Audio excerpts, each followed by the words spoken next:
Hello, YouTubers. This is Carlos Cabrera, your host for FinTech Today. Our guest in this episode, his name is Robert Althuis. He's an author of Never Enough. It is founder of the Sacred Wealth Institute, and also he's a board member of Baltic and founder of numerous successful business ventures. He also holds an MBA from Columbia Business School and a bachelor's from Georgia State in real estate. Welcome, Robert. It's a pleasure to have you. Thank you, Carlos. I appreciate it. It's take two, right? Because we just crashed out. Um, Not to correct you, but my book is Never Enough Itis. Now, you could say that, It but is. never enough Okay. it is. But Okay. it's like the disease itis. It's the disease of never enough. It's never enough itis. Nice. Okay. Thank you so much. Yeah, This no is, worries. No worries. and let's start with the book. How did you get the idea of writing a book?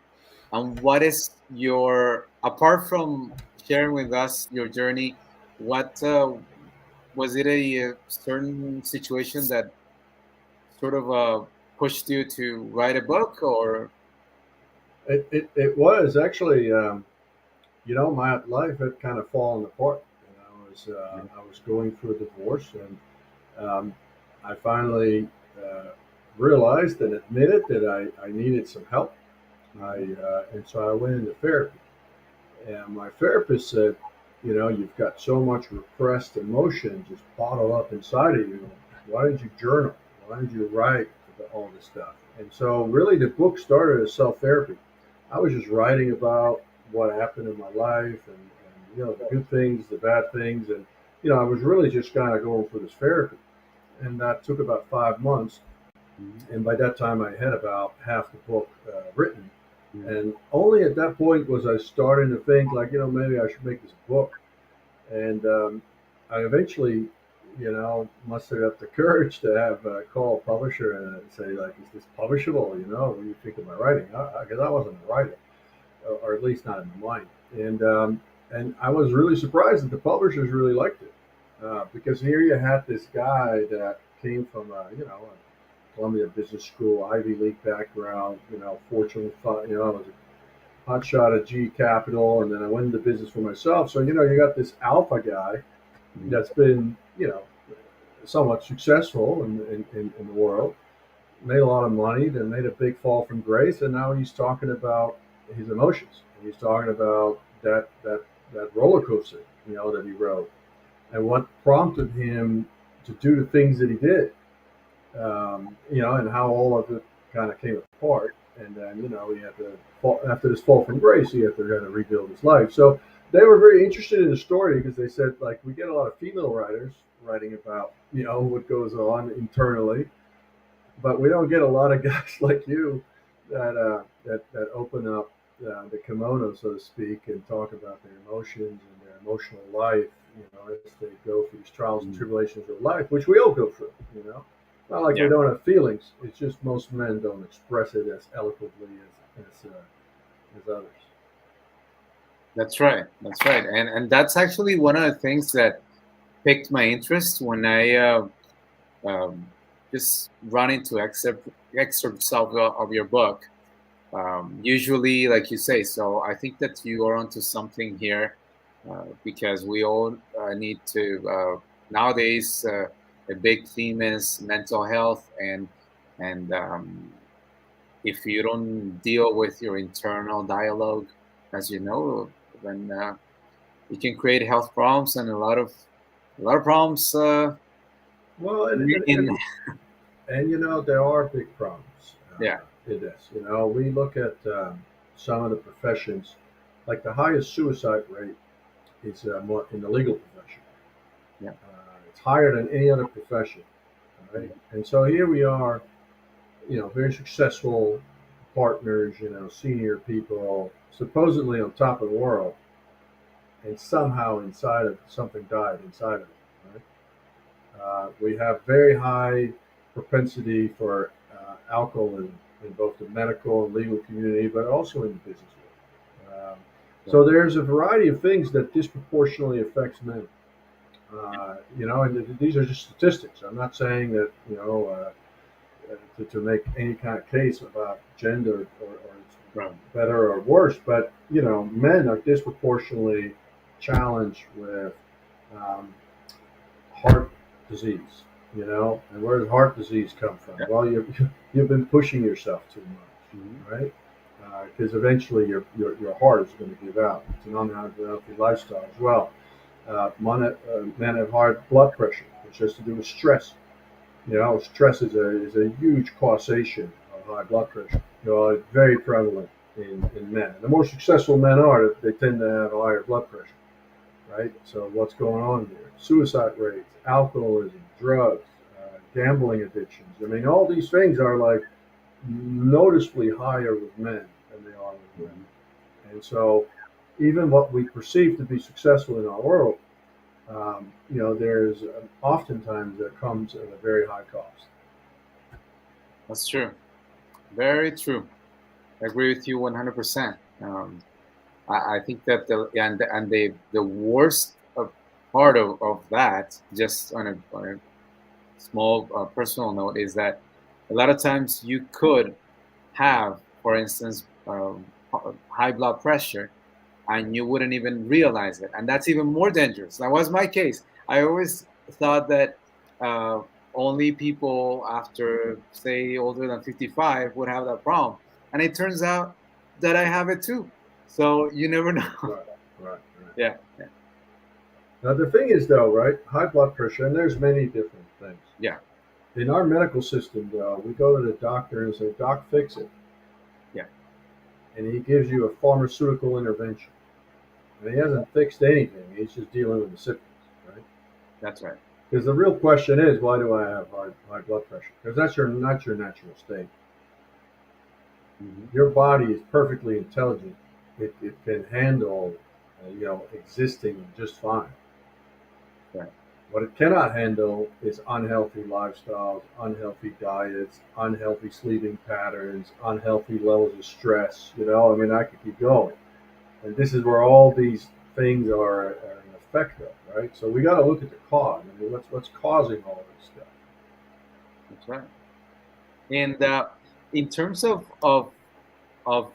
this journey that you went through, as you share with us that you started therapy, um, was it something that lasted a year, 2 years? Can you share with us a little Yeah, bit for of? me, for me, it was 5 months, and Oh, I'm a very competitive guy. I always have been, and so I only have I'm also a fire sign, so I'm like full throttle in everything I do. And so mhm, when I decided finally, I made that decision because I never, I mean, I had people suggest to me to go see a therapist and maybe have someone to talk to, whatever, and I always dismissed it. I said I don't need that. I'm a strong guy. I can figure this out. I don't need any help. I'm not sick. There's nothing wrong with me. Just got a little bit of stress, and sometimes that steam comes out a little bit sideways. Of course, this wasn't true. I mean, there were many things in my life that were blowing up, and maybe I was self-destructing in many ways. Right? I mhm. was I was the cause of that in many instances.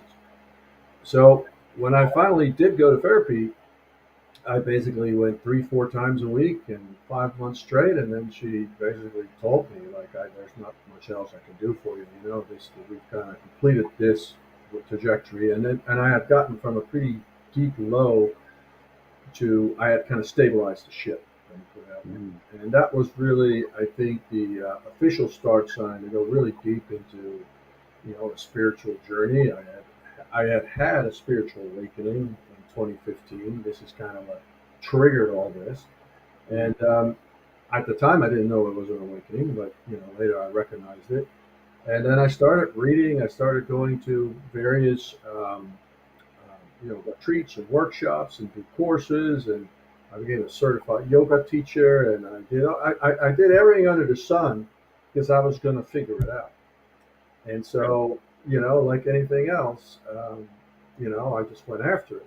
Now, the thing is with spirituality or developing yourself, your inner world is not something that allows itself to be pushed on a timeline that you dictate. It's not like the outer world where we can say, okay, I'm going to set these schedules and by 3 months from now, I'm going to have accomplished this. The spiritual world doesn't work like that. And so I had a lot of humble lessons to learn that as much as I can pursue it, I actually, with spirituality, until you embody it, it's just knowledge between your ears. It's just intellectual data. Right. And it's like, how do you embody these things? And so that's the third part of my book. And there's actually a second book coming out this summer, which I channeled, which is 600 pages. So that's actually in the proofreading phase of editing right now. It's almost it's going to be published this summer. But yeah, so these are the things that to consider if you think about, okay, how do I gain an edge in life from a spiritual perspective? Mm. Because we are spiritual beings having a human experience. And you mentioned that you tried, for instance, yoga and different Everything. Yeah, tools. yeah, and all of it had a purpose, had a place. I mean, I tried plant ceremonies like ayahuasca and bufo, and I tried everything under the sun. Uh, you know, Which were the ones that helped you the most? I don't think I could pinpoint one. Okay. Um, I think what was a turning point for me uh, is once I realized, because I thought spirituality was like you just read, you go to workshops, you learn all this stuff, right? And then you can just apply it. Right. This is like it, but it's not like going to business school where you can just kind of sit in the class, do your homework, do your assignments, and then you ace the test. It doesn't quite work like that. So once I realized it's like, okay, all this knowledge is interesting, right? You know a lot about a lot of things, Mm. but you actually have to live it. Mm. So all these concepts that you learn, these ideas, and now you have to live it. And this is what they call in spirituality, you have to walk the fire. Because it's only in living, actually, that which you preach, right, that it becomes embodied, that it becomes part of you, it becomes part of your being. And this is where we rise in consciousness. And, you know, consciousness, one component of it is intelligence. And so the universe defines intelligence very differently than we humans tend to do. Like we think an IQ is intelligence. When we think like being really smart with derivatives or spreadsheets, or I'm really good at negotiating deals, and we think that's intelligence. But the universe looks at it very, very differently. So intelligence in the universe, which has its own laws and principles that govern all of us, right? Mm. Intelligence is that which creates intelligent outcomes. And intelligent outcomes is defined as that which is conducive to life itself. Now, if you look at the world today and you think about war, hate, racism, pollution, sickness, all these things, famine, poverty, Mhm. these are not intelligent outcomes. No. So, by definition, and the universe classifies that, and you can call that spirituality, right? Unintelligent produces unintelligent outcomes. Now, intelligence, the way the universe looks at it, is tied to our level of consciousness, our level of awareness, our level of spiritual evolution. Mm. And so, as we rise in consciousness and awareness, our intelligent level actually rises. And this is what Einstein talked about when he said a problem cannot be solved at the same level of thinking it was created. What Einstein was really pointing at, right, is that there's a solution for every problem, but you have to go to a higher level of thinking. So if you think about thinking, that's intelligence. He's referring to an intelligence. So if we create a problem at one level of intelligence, we have to actually find the solution for that problem is if we can find that at a higher level of intelligence. We cannot find it at the same level of intelligence that created that problem. This is why most of this climate change and all these things that people are bickering about, see, the solutions are all there, but not at the same level of intelligence. right? We have to rise in our intelligence. We have to see life itself at a higher vantage point. And then the solutions are self evident.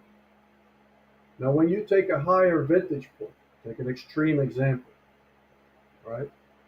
It's very contentious, maybe. And I don't really have a bone to pick here, but if you look at the enduring conflict in Israel, there's a war, basically, between the Israelis and the Palestinians. Mm-hmm. Now, war, and if you go to a high enough vantage point, war is madness. That makes no sense whatsoever. It makes no sense in any religion. You cannot justify the murder of any other person. There's not a religion in the world that advocates that. That's true. Right? So if you look at war from a high enough perspective, you say this is madness. This is completely crazy. We're killing people on both sides. We are ruining families. There's mothers that are losing children. There's buildings get destroyed. There's property that gets destroyed. Nobody's winning here. Like this is madness, right? Right. Now, if you look at that from that vantage point and you say, okay, this is madness. Now, there's plenty of solutions you can find. All kinds of creative solutions you could possibly find. So war, violence, hate, racism, there's no food shortage. We have 1.5 times more food in the world, food production, than the world consumes. We have a food distribution problem in the world because we have almost a billion people that don't have anything to eat. So 1 in 8 doesn't have anything to eat.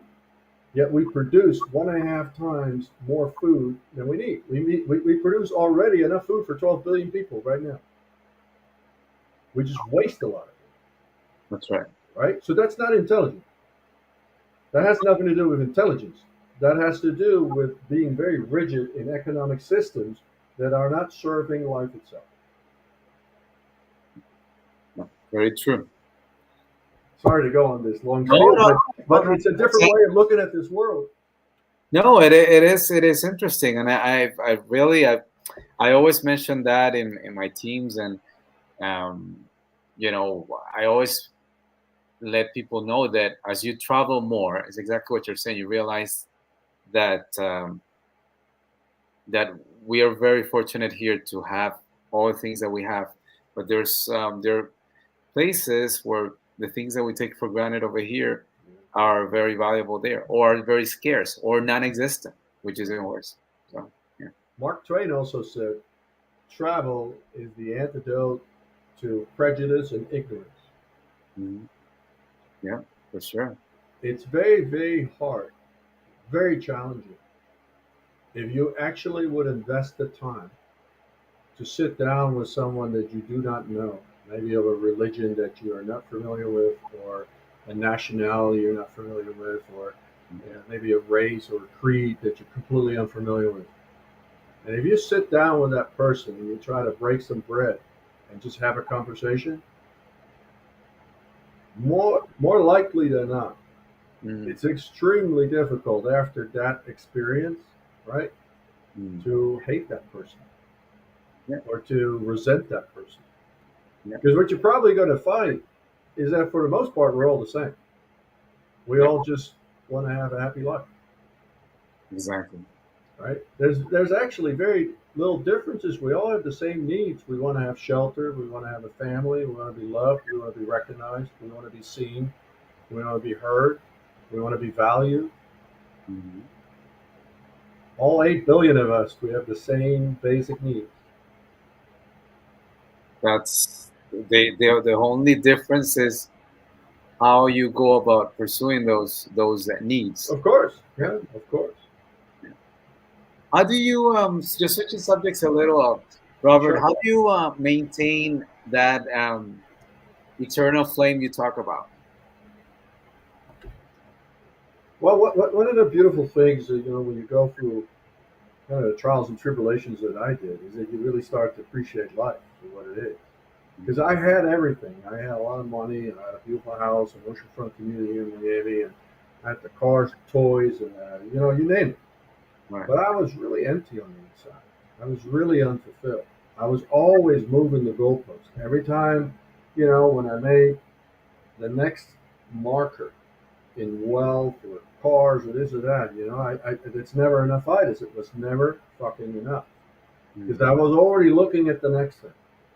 What else can I conquer? What else can I gain? There's always a guy or a girl that has more than you. There's always someone that had a fancier car, a newer car, a bigger business, business deals, bigger projects, bigger payouts. It doesn't matter. Like it never stops, right? Yeah.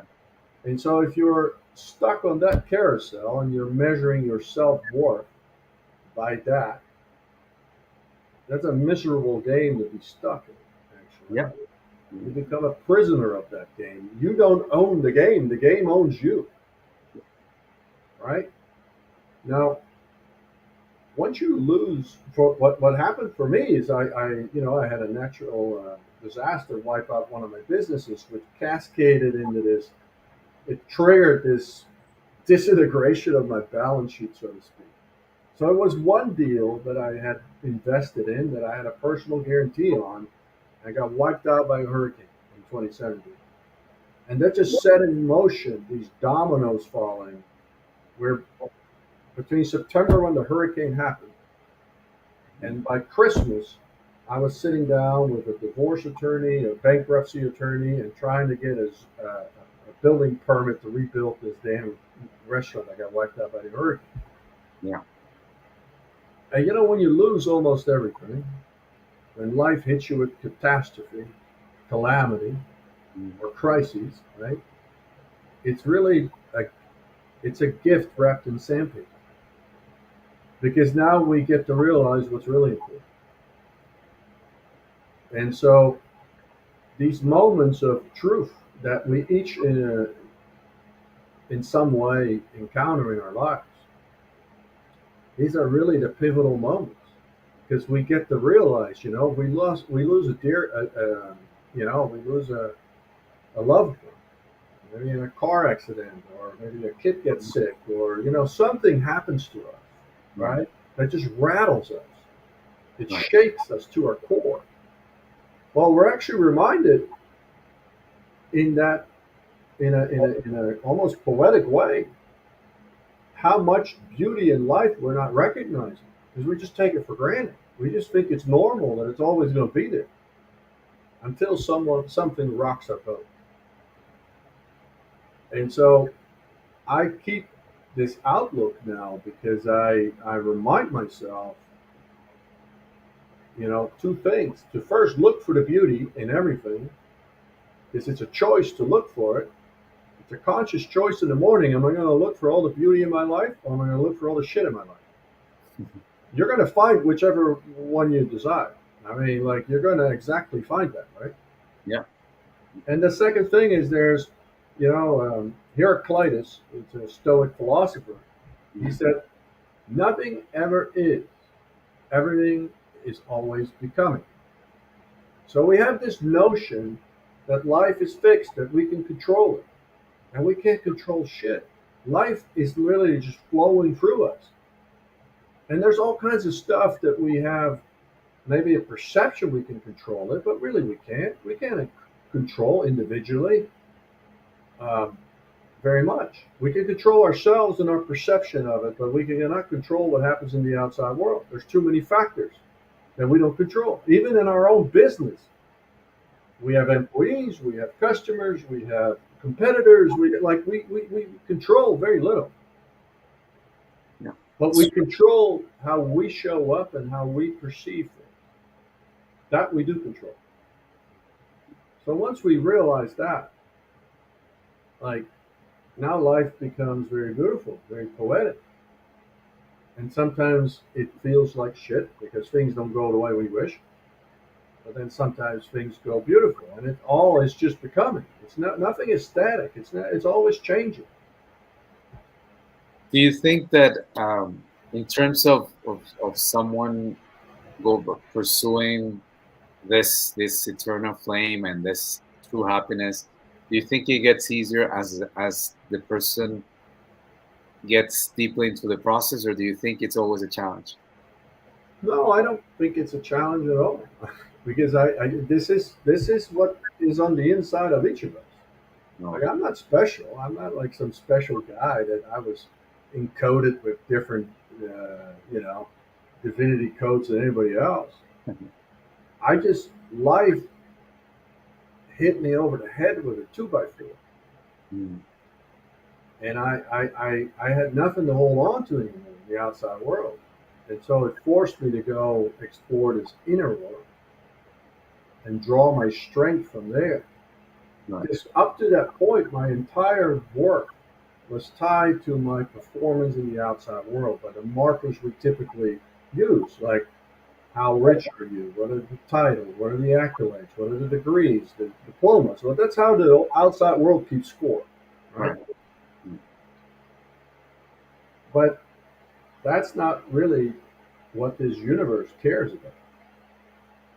The universe cares about the inner world and and we're basically a piece of spiritual art, right? And we're both the sculptor and the sculpture. So Michelangelo said, I saw David in the stone, and I started removing all excess marble. And this is really our job here: is how beautiful can I make my art? And my art is who am I being, not what am I doing, what am I accomplishing? Because frankly, the universe could give two shits about that. Now, the universe does care who are you being, and who you are being is going to drive how you feel. So if you want to be happy and blissful, regardless of the circumstances, you can be that by being. You cannot be that in doing, because if you're doing, it's tied to the accomplishments, right? True. Very true. But being, you every morning you make a decision.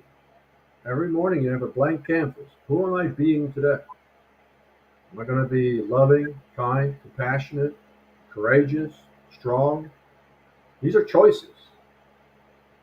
This is our we brush the canvas of creation every day with our being. Right. And if you choose very powerfully and you make those choices absolute, you're going to become a very, very powerful creator of that which you desire.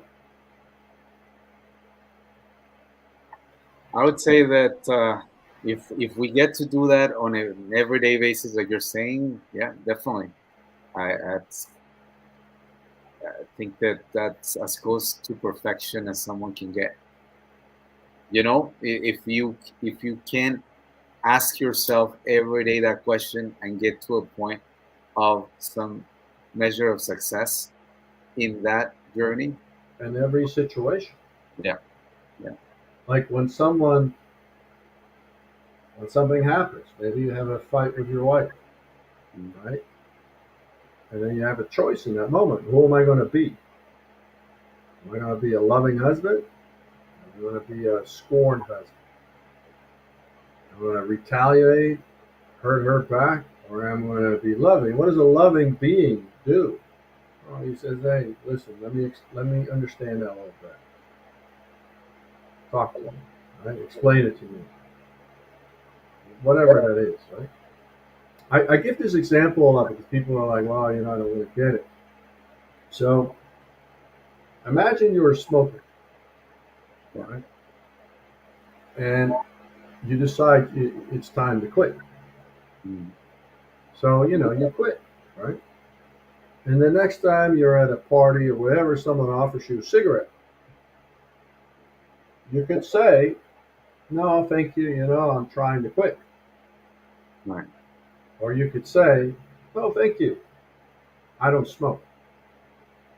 right, Now, if you are being a non-smoker, right, then it makes no sense to smoke. It's contradictory to what you've decided to be. mm, So quitting becomes very easy because it's contradictory. right, Now, I am trying to quit is basically you're going to try to quit the rest of your life. You're going to be fighting this the rest of your life because you are not being, you are being someone that's trying to quit. Right. right? Now, if you want to do something, accomplish something, be something in your life, like I want to be someone, I want to run this half marathon. I want to run the marathon. You can decide in this moment, I am a marathon runner. And then by deciding that in an absolute way, you have made the decision to do what a marathon runner does, which is a marathon runner has a training routine, gets up early in the morning when everybody else is turning around for another nap. They're clocking their miles, they're doing their conditioning, they eat the right way, they sleep the right way. Their whole life is geared towards they're a marathon runner. That's what they are. Right. Now that's a completely different thing. Like, oh, I'm going to sign up for the New York Marathon. I want to see if I can run it. You see the difference? Yeah, it's like the takeaway I would say for the audience would be that your internal dialogue is very important. For instance, what kind of just not only internal, but how you talk about what you like to do in the future. I would say that, like you were saying, it's very different from saying, I will You attempt. create yourself Yeah, every exactly. day, every Yeah, moment. You create yourself. yeah, And so if you want to be successful in this or that, right, you can decide that. You say, I am that. I am whatever. I'm a fintech tycoon. I'm a right, fintech mogul, right? Well, right. what does a fintech mogul do? How does he live his life or she live their life?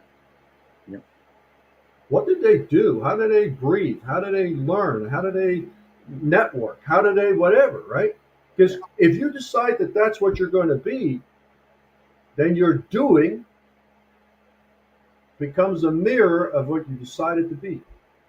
It's not like I'm going to do all this stuff and then maybe I'll become. That's actually not how it works. That's how most people do it, mm, right? That's how most people try it, and then it doesn't come quick enough, and they're not really sure. Well, it's a different ball game when you do the being first. Like, what am I being? Right right. now, becoming a fintech mogul. I mean, that's not really, in my opinion, that interesting to pick. I mean, like, why don't you pick like, I want to be a kind person. I want to be a generous person. I want to Well, be, compassionate, loving. I'm going to be harmonious with my surroundings. I want to be supportive. You know what I mean? There's 100 million qualities you can pick that you can decide to be. And that is my being. The moment you decide it's my being, you are that. And all you have to do is just do the doing, which is commensurate with the being you chose. And this is how you create your life. This is how you create yourself. You are a piece of spiritual art. You get to paint it every day. that's right. These are choices you make, right? That's right. Well, Robert, I will give you the floor to tell our audience your final message, and thanks so much for sharing with us your all your insights into your journey. Yeah. And we hope to have you soon when your next book comes out, or any updates that you Oh, feel. beautiful. Thank you. Thank you. Yeah, really, really, if I can leave everybody with just this notion that you are such an incredibly powerful creator. Any limitation that you think you have is an illusion. Is an idea you have. And the idea of that limitation is actually what creates the limit. It's not the limit. The limit is not in the outside world ever. The limit is in your idea what's possible for you. And so the moment you believe that because of the color of your skin or your gender or your background or whatever, you have a limitation, that limitation will show up in the world and reflect it back to you. So it will become real because that's exactly what you're going to find. But you are limitless. There is nothing that can stop you if you decide I'm unstoppable. Right? Because we are truly creators. We create our own life. We create our own reality. And so, if anything, you are limitless. You are unstoppable. Any Well, limitation you come up with is just an idea, and you can change an idea. It's a thought form. It's not real. It's malleable. Life is malleable. what a great message. Thanks so much, Robert. I will definitely, you have to keep us updated on everything that you do with your next book. And it was a pleasure. Oh, my Guys, make pleasure. sure you check out his book. And, through Twitter, the links will be available. So make sure you read it because it's a great read. Thanks All so right, much. super. Thank you, Carlos. I really appreciate it. Thank you.